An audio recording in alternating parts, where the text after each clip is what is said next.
Part 1 में हमने mind reading के बारे में बहुत कुछ जाना है और जैसे कि हमने पार्ट 1 में आपको कहा भी था कि पार्ट 2 में हम जानेंगे पब्लिकली माइंड रीडिंग कैसे करते हैं और उसके कुछ मजेदार ट्रिक्स के बारे में हम इस वीडियो में जानेंगे। आपने अगर पार्ट 1 नहीं देखा है तो डिस्क्रिप्शन बॉक्स में लिंक है। इस वीडियो को देखने से पहले उस वीडियो को जरूर वॉच कर लेना क्योंकि ये वीडियो आपको पार्ट 1 देखे बिना थोड़ा सा कंफ्यूजिंग लग सकता है। So without wasting any time शुरू करते हैं आज के हम इस वीडियो को।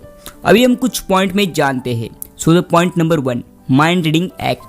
दोस्तों, माइंड रीडिंग सीखकर लोग उसे पब्लिकली परफॉर्म करना चाहते हैं। शायद आप भी ऐसा ही करना चाहते होंगे, बट माइंड रीडिंग करने से पहले आपको कुछ बातों का ध्यान रखना होगा। सबसे पहली बात कि आपको अब तक हमने जितनी भी बातें बताई है उन्हें डेली प्रैक्टिस करना होगा, जिससे आप आपके माइंड को कंसंट्रेट करके उसे परफॉर्म करने के लिए तैयार कर सके।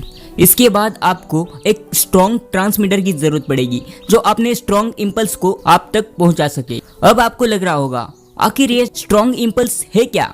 जब आप किसी के साथ माइंड रीडिंग कर रहे होते हैं तब आप दोनों की सहमति होना बेहद जरूरी होता है। ऐसे में आप ट्रांसमीटर के दिमाग से निकलने वाले सिग्नल को रिसीव करने के लिए जितना ज्यादा एक्साइटेड और फोकस होते हैं उतना ही एक्साइटेड और फोकस सामने वाले को भी होना होता है ताकि वो उसके थॉट्स को आप तक भेज सके। अगर आप किसी वीक ट्रांसमीटर का यूज करते हैं तो आप कभी भी माइंड रीडिंग को परफॉर्म नहीं कर सकते। इसलिए आपको सोच समझकर ध्यान से एक अच्छा ट्रांसमीटर चुनना होगा। आपको लगता होगा आप किसी भी व्यक्ति का माइंड रीड कर सकते हैं जब आप माइंड रीडिंग सीख जाते हैं, लेकिन ऐसा बहुत कम केस में ही होता है। ऐसा करने के लिए आपको कड़ी मेहनत के साथ साथ सालों तक तपस्या करनी होगी और एक चीज में एक्सपर्ट बनने के बाद ही दूसरी चीज को सीखना होगा। माइंड रीडिंग एक्ट को 3 पार्ट में डिवाइड किया गया है। पहला है सिंपल माइंड रीडिंग एक्ट, जिसमें हम स्मॉल एंड इजी ट्रिक्स को परफॉर्म करते हैं। इसके लिए हमें फोकस एंड पेशेंस की जरूरत होती है, जैसे कि दिशा का पता करना या घर में पड़े किसी सामान या किसी व्यक्ति को ढूंढना। यदि इस ट्रिक में हम कर सकते हैं। दूसरा ट्रिक है डिफिकल्ट माइंड रीडिंग एक्ट, जिसमें हम ट्रिकी एक्ट को परफॉर्म करते हैं, जैसे कोई कार्ड पढ़ना, पजल को सॉल्व करना, कोई सीक्रेट इंफॉर्मेशन को रीड करना या छोटी छोटी बातों का पता करना। तीसरा एक्ट है सेंसेशन एक्ट, यानी कि डेंजरस एक्ट। यह एक्ट सबसे ज्यादा रिस्की होता है और यह एक्ट सिर्फ एक्सपर्ट ही परफॉर्म करते हैं क्योंकि इसमें से छोटी सी जानकारी हमारी जान तक ले सकती है। इसलिए नए स्टूडेंट को इस एक्ट को परफॉर्म करने के लिए मना किया जाता है। Point number 2, mind reading difficult demonstration. अभी तक आपने जो भी सीखा वो सिंपल माइंड रीडिंग एक्ट था। अब जो मैं आपको सिखाने वाला हूँ यह है डिफिकल्ट माइंड रीडिंग ट्रिक्स। इन ट्रिक्स को सीखने के लिए आपको पूरे फोकस के साथ तैयार रहना होगा ताकि आप किसी भी पॉइंट को मिस ना कर सके। सबसे पहले मेज पर कई कार्ड फैलाए, दर्शकों को एक कार्ड चुनने को कहे। ये ट्रांसमीटर को याद रखना होगा, मतलब ट्रांसमीटर को सिर्फ यह याद रखना होगा कि कार्ड कहाँ है और कौन सा है।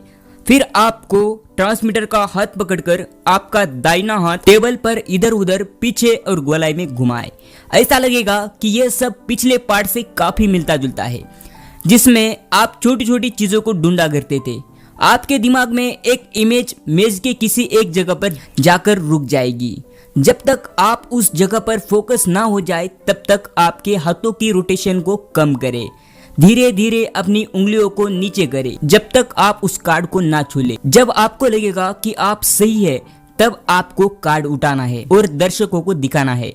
जब तक आप सही कार्ड सेलेक्ट नहीं करते हैं तब तक आप मेंटली सेटिस्फाई नहीं होंगे। जैसे ही आप सही कार्ड पहचानेंगे आप दोनों ही एक डिफरेंट हैप्पीनेस महसूस करेंगे।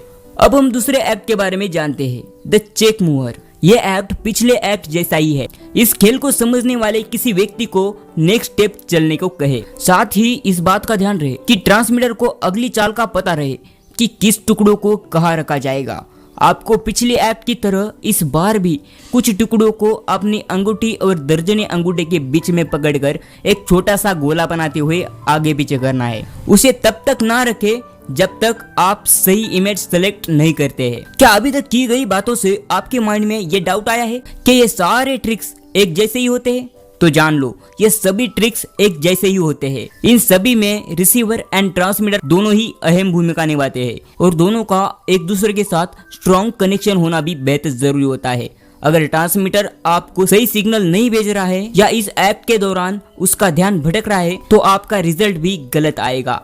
आपको इस तरह के ट्रिक्स को परफॉर्म करते समय आपके आसपास के इन्वायरमेंट के तरीके से साइलेंट माहौल क्रिएट करना होगा, जिससे आप ट्रांसमीटर के मन से कनेक्ट रह सके। जैसे कि मैंने आपको कई बार बताया है, उस चीज को करने के लिए प्रैक्टिस की जरूरत होती है। कई बार लोग बार बार प्रैक्टिस करने के बाद भी इसे परफॉर्म करने के लिए असफल रहते हैं।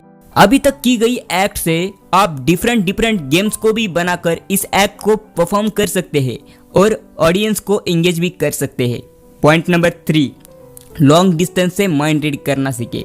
अभी तक हमने जो भी कुछ सीखा वो केवल बेसिक था, जिनकी हेल्प से हम दूसरों के मन को पढ़कर एक्ट परफॉर्म कर पा रहे थे। इन सभी एक्ट के पीछे हमारी नर्वस सिस्टम और उनमें से निकलने वाले सिग्नल रिस्पॉन्सिबल होते हैं, जहां ये सभी ट्रांसमीटर से निकलने वाले सिग्नल को रिसीव एक नेटवर्क के जरिए करते हैं, जिसे हम नर्वस सिस्टम कहते हैं।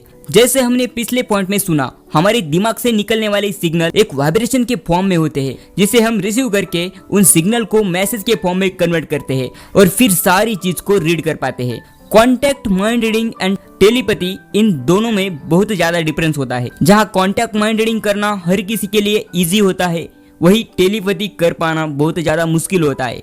इस एक्ट को द सीक्रेट प्रिंसिपल नाम से भी साइंटिस्ट ने छुपा के रखा है और इसी वजह से लोग इसके बारे में जानना या सीखना चाहते हैं। जब हम एक माइंड से दूसरे माइंड में जाने वाले सिग्नल एंड उसके नेचर के बारे में पढ़ते हैं कि यह तो बिल्कुल मोबाइल नेटवर्क से निकलने वाली सिग्नल की तरह ही काम करता है और इन सारी चीजों को मेंटेन हमारी पिनियल ग्रंथि करती है और इसी वजह से इसे पिनियल प्रिंसिपल भी कहा जाता है।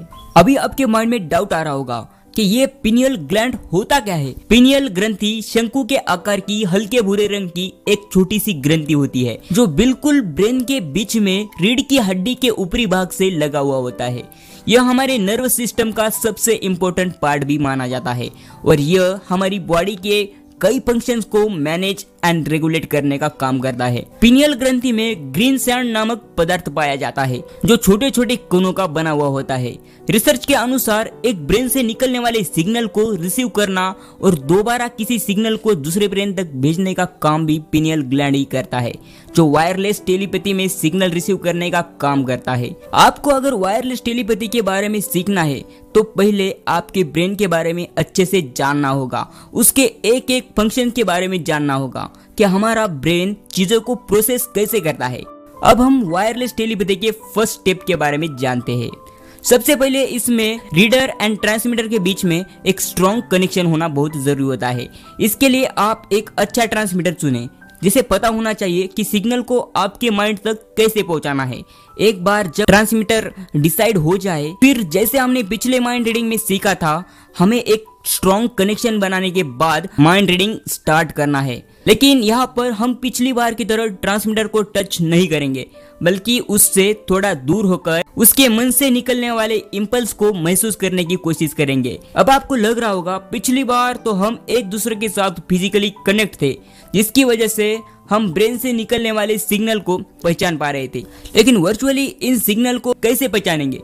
तो देखो, जिस तरह आपको पिछली बार वो इंपल्स महसूस हो रहे थे, ठीक उसी तरह इस बार भी आपको ध्यान केंद्रित करना होगा और अपने ट्रांसमीटर से कहना है वो भी अपने स्ट्रॉन्ग इंपल्स भेजे, और आप पहले जैसे इस बार भी आसानी से उस इंपल्स को महसूस कर पाओगे। हाँ, लेकिन इस बार आपको इन इंपल्स को पहचानने में पहले से ज्यादा वक्त लग सकता है, लेकिन आपका ट्रांसमीटर उसे तेजी से भेजता है और आप भी उसे रिसीव करने के लिए उतनी ही ज्यादा कोशिश करते हैं, तो यह काम और भी ज्यादा आसान हो जाएगा।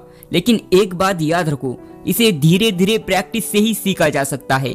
माइंड रीडिंग हमारी बॉडी से बहुत ज्यादा एनर्जी लेती है, इसलिए इसे प्रैक्टिस करते वक्त बीच बीच में थोड़ी देर के लिए ब्रेक जरूर लेना चाहिए, जिससे आप एक ही बार में सारी एनर्जी गवा न बैठे। दो लोगों के बीच में इसी तरह कनेक्ट होना आसान नहीं होता, लेकिन आप कोशिश करें तो आप वर्चुअली कनेक्ट हो सकते हैं। लेकिन वर्चुअल माइंड रीडिंग करते समय आपको कुछ बातों का ध्यान रखना भी बेहद जरूरी होता है। उसके बारे में हम अगले पॉइंट में जानते हैं। पॉइंट नंबर 4, ध्यान रखने वाली बातें। किसी भी काम को पूरा करने के लिए उसके कुछ रूल्स रेगुलेशंस होते हैं, जिन्हें हम फॉलो करके हमारे उन कामों को अच्छे से पूरा कर सकते हैं। ठीक वैसे ही कुछ बातें हैं जो हमें माइंड रीडिंग करते समय ध्यान रखनी चाहिए, जिससे आप सही से माइंड रीडिंग कर सकते हैं।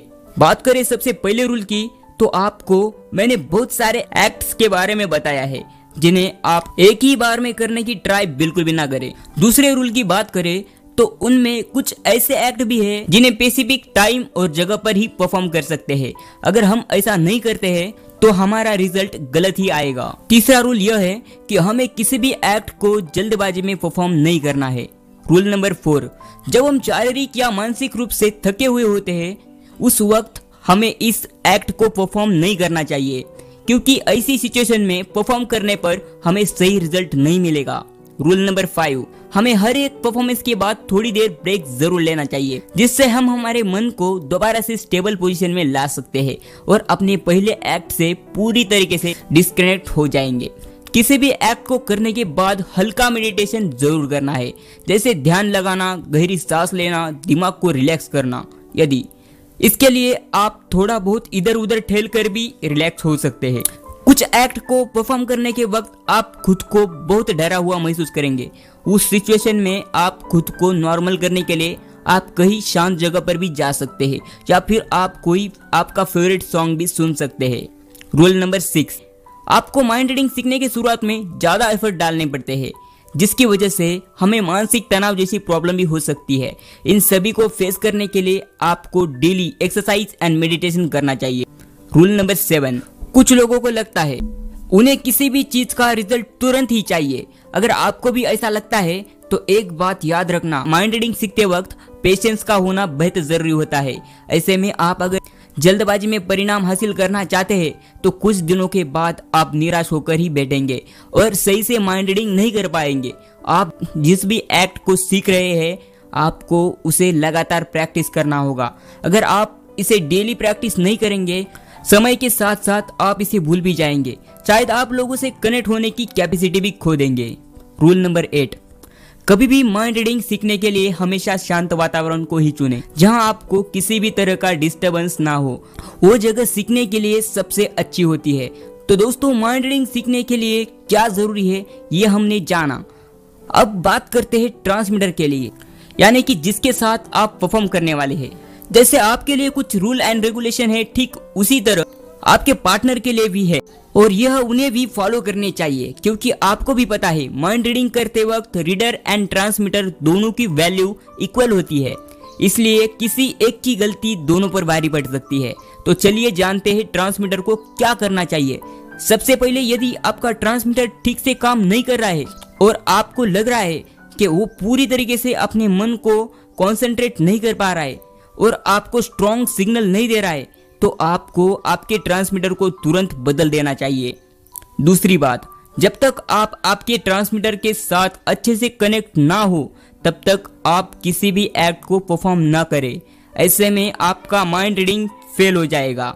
रूल नंबर 9, जब कभी आपका ट्रांसमीटर आपको सही से सिग्नल नहीं भेज पा रहा है तो आप उसे डांट नहीं सकते, बल्कि आप उसे यह कह सकते हैं कि वीक सिग्नल की प्रॉब्लम की वजह से आप उसके साथ माइंड रीडिंग कभी और परफॉर्म करेंगे। रूल नंबर 10, आपके ट्रांसमीटर को सभी चीजों को बारीकी से परफॉर्म करना होगा, किसी भी तरह की लापरवाही नहीं होनी चाहिए। इसलिए हमेशा माइंड रीडिंग के लिए एक ईमानदार और भरोसेमंद ट्रांसमीटर ही चुनें। यह कुछ कंडीशन है जिन्हें आपको फॉलो करना होगा। आई होप दोस्तों आपको इस वीडियो में बताई गई सभी बातें समझ आई होगी। अगर आपको इस पार्ट में कुछ कंफ्यूजिंग लगा है तो पार्ट 1 आप जरूर वॉच करें, उसकी लिंक डिस्क्रिप्शन बॉक्स में दी है। यह वीडियो आपको कैसा लगा कमेंट करके जरूर बताएं और ये वीडियो अच्छी लगी है तो लाइक, शेयर एंड सब्सक्राइब करना ना भूलें। ऐसे ही इंटरेस्टिंग एंड नॉलेजेबल वीडियो देखने के लिए हमारे चैनल को सब्सक्राइब जरूर करें। वीडियो पूरा देखने के लिए धन्यवाद।